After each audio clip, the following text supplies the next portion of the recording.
Producers have limited resources, just like everybody else.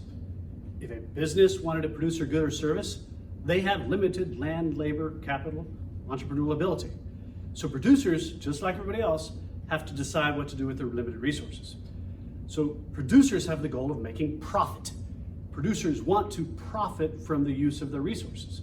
So therefore, if they produce a good or a service or have any sort of anything else that they are going to sell, producers want to produce a profit. So just think logically.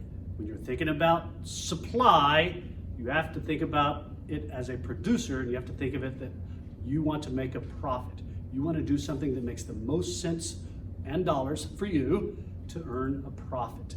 Well, with limited resources, producers really want to use those to generate as much possible income as they can. And just logically, the higher the price a producer would receive for their product, the more likely they would be willing to produce that product. So that's going to get us into that mindset that yes, producers determine supply. Producers determine supply.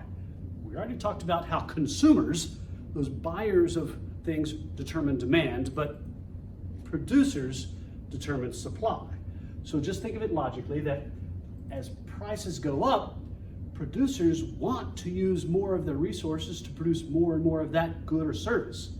So as prices increase, the amount of products that a producer will produce for that product increases.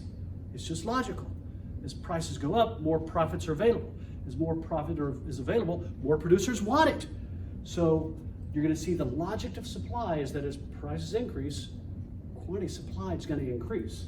So again, we can have a schedule for whatever product we want to say. All right, we'll go back to cookies again. So if we have a cookie graph, again, price always on the vertical axis. Quantity always will be on the horizontal axis. So at a high price, there's going to be a whole lot of producers willing and able to produce something. But as the price goes down, some producers are going to say, that's not enough profit for me. I'm not going to do that. My costs are too much. And as price keeps going down, the number of producers will keep going down, and how much stuff gets made will keep decreasing. And we know that this whole concept is this idea that as price increases, quantity supplied is going to increase. So as price increases, quantity supplied is going to increase. So that our supply curve is going to go up to the sky. So we label supply up in the sky. So supply is labeled up in the sky because as prices increase, quantity supplied increases. What has changed? The price. As the price increases, quantity supplied increases. It's logical that a change in quantity supplied is caused by a change in price. So we know that a change in price is a change in quantity supplied.